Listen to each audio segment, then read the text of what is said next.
So what, obviously you recognize this is a group of human beings.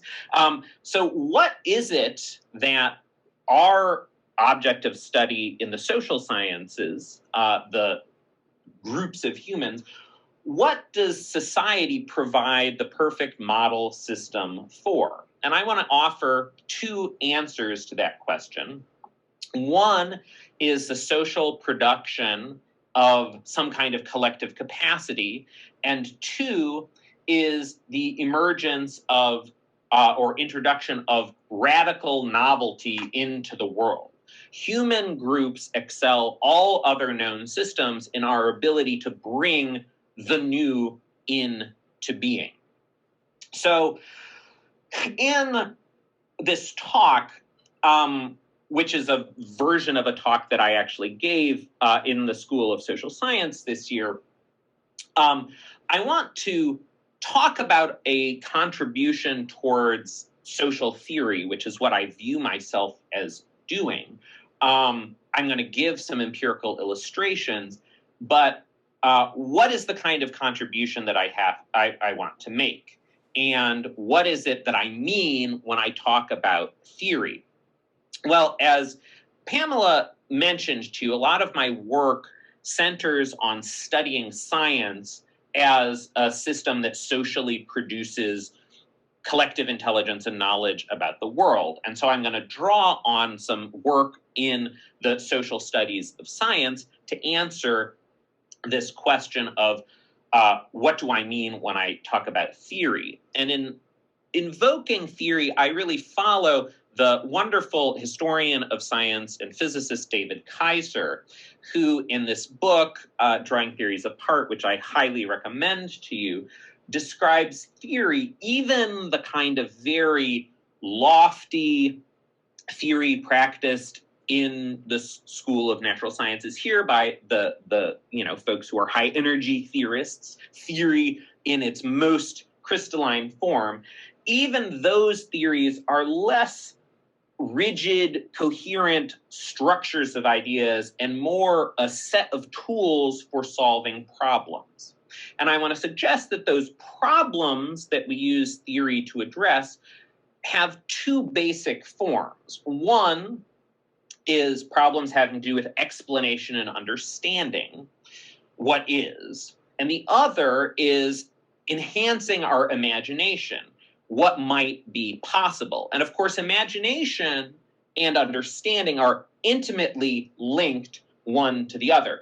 The great Brazilian-American social theorist and legal scholar Roberto Mangabeira Unger tells us that to understand a state of affairs is just to grasp what that state of affairs might become under certain provocations or with certain circumstances that we impose on it.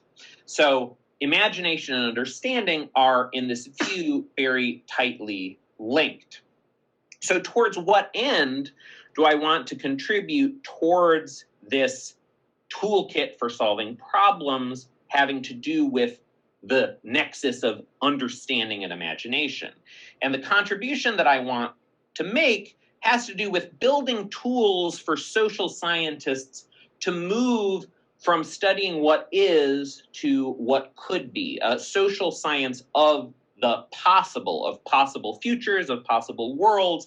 And my inspiration in doing so comes from a really beautiful little essay on the quote unquote end of physics that Robert Dickraft, the director of the Institute, familiar to all of you, wrote a few months ago. And so if you have not read this essay, which was in Quanta Magazine, I encourage you to read it. I'm going to quote the relevant part here. All of this is part of a much larger shift in the very scope of science, from studying what is to what could be. In the 20th century, scientists sought out the building blocks of reality, the molecules, atoms, and elementary particles out of which all matter is made, the cells, proteins, and genes that make life possible, the bits, algorithms, and networks that form the foundation of information and intelligence, both human and artificial. This century, instead, we will begin to explore all that there is to be made with these building blocks. So, with emphasis on these two aspects, the social production of collective capacity and the birth of radical novelty, I want to take up this theme today, the move from studying what is to what could be, the reimagination of the social. And in doing so, I'm going to share with you three tools, three conceptual frameworks, which often bring with them some formal machinery, some empirical methods that I have encountered and been enchanted by in my own journey across the disciplines. As Pamela mentioned, I was trained as a physicist. I have been pretty borderless in my wandering across the landscape, looking for inspiration to bring to bear. And in talking about each of these tools, I'm going to need to reintroduce them to you, because in many cases, particularly for those of us who are in the social sciences, some of these ideas carry certain connotations that aren't what I mean, and so we need to kind of rethink their meaning. And so the first is the idea of computation. The second is the idea of evolution. And the third is this notion that is maybe the least familiar, called construction, which I mean in a certain technical sense coming from evolutionary biology.